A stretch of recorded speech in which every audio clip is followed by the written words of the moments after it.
Yo, what's going on? Blair with the Car Guys, along with Team Shockwave as well for another double deck profile. Here with Jesse, the boss, Jobber. What's going on? Good, man. Yeah, so YCS, Providence, how's your name doing? Made all the way top 16. Unfortunately lost in time, but the guy was absolutely awesome. He was playing Odd Eyes Pendulums. Super awesome deck. Actually, what are you end up playing? What do we call it? Jobber, Demise?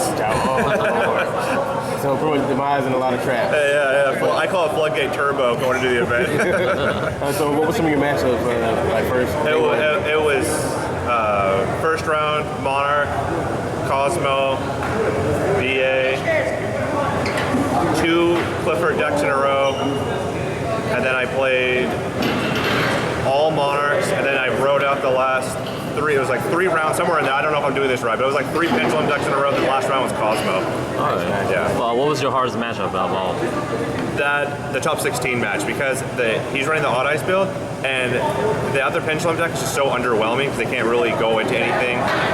If you have a rivalry phase where they can't do anything, the monsters are so small, but with them, all their monsters are spellcasters. Their skills actually do something where they can pitch their guys on pitches from their hand and pop back row.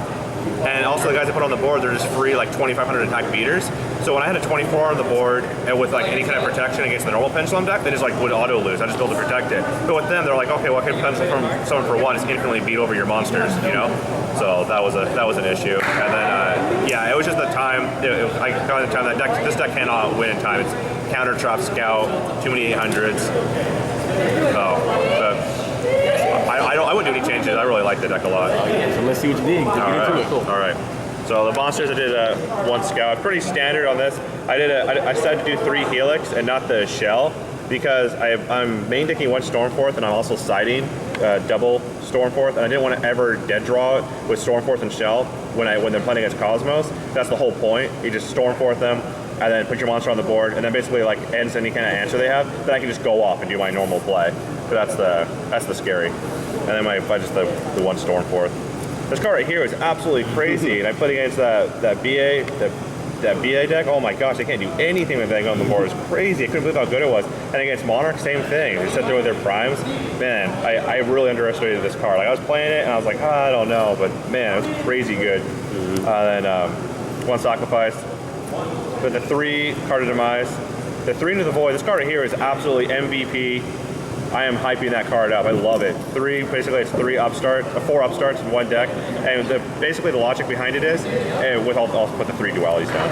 I want to have all this draw power because if you don't open with the scout play with your floodgates or Demise play, you're most likely going to lose that game unless you just open like, you know, all the 1-ups, like the skill drain, emptiness, something crazy, you know. And that was actually I was talking to Jonathan Gomez because he played the deck a little bit. He's testing it, and he was the one telling me that. So I wanted to fix that, and I was thinking, I'm like, well, what other drawings can I do? I'm like, this is perfect. It's going to work together so nicely. I draw, I dig into these, and then get it to a scout, and then just go off, and then just auto win game 1. So I got the 3 pot of duality, obviously. I only did 2 Summoner's Art because I had the 3 into the Void. I didn't want to dead draw them, and this card was perfect. I didn't draw too little. I didn't draw too much of it. It's a perfect number for this. And then for the traps, Johnny Mirror Force. I hit a Cosmo deck. I got like, because he had a neg, to put them neg 1, neg 2. I got plus 4 off of 1.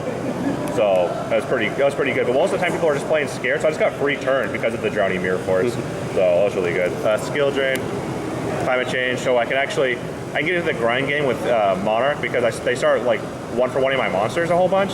And then I can activate this and just get them all back and then continue to keep playing because they know that I only run such a low amount. They just keep on killing them off that eventually I'll just lose.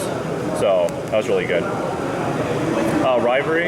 It's like pretty much an auto win against Cosmos. I played against a few Cosmo decks. So one guy, I just activated on him. And I said, like, do you even have an out to this? And he like thought about it, and he's like, I don't. And he's like, let's just go to the next game.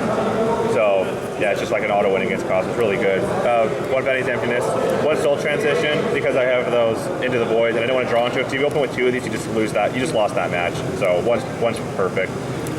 3 Clip, it was okay. I don't know. I was iffy about it going into the event, and every single time I sided, I basically always sided it out. So I don't know. I mean, you could take it out, but it's fine. It's searchable off scout, so that's kind of nice. And then the 2 Chaos Trap pulls, 1 warning, the double strike for my counter traps. move over to the side, I guess.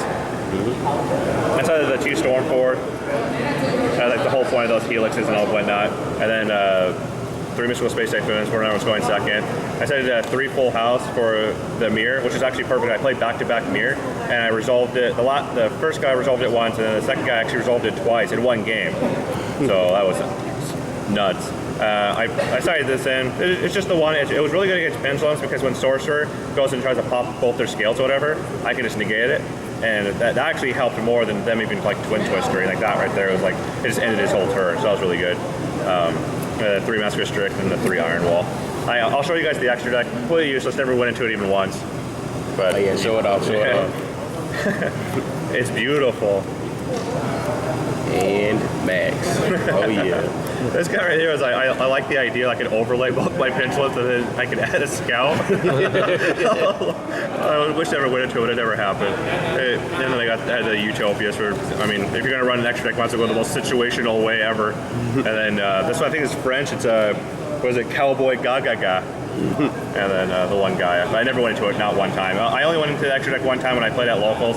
It was because I had a Castel, a roll to create, and actually I ended up winning, so it's kind of nice having that, just in case. It's just there for safety. You can overlay, just most of the time you don't, because you want to be able to infinitely bring back your monsters as floaters, so. Nice. Any shout-outs you want to give out? Team Jobber, Car Guys, Blair, Kyle, Team Shockwave over here, bunch of awesome guys. This event was absolutely amazing. I loved it. I really like this deck a lot. It's a lot of fun.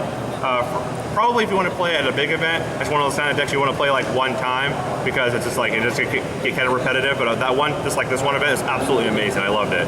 So I wouldn't do any change. I like how it is. Oh, congratulations again for topping 16. Thank you so much. Any last word before we head out there, Claire?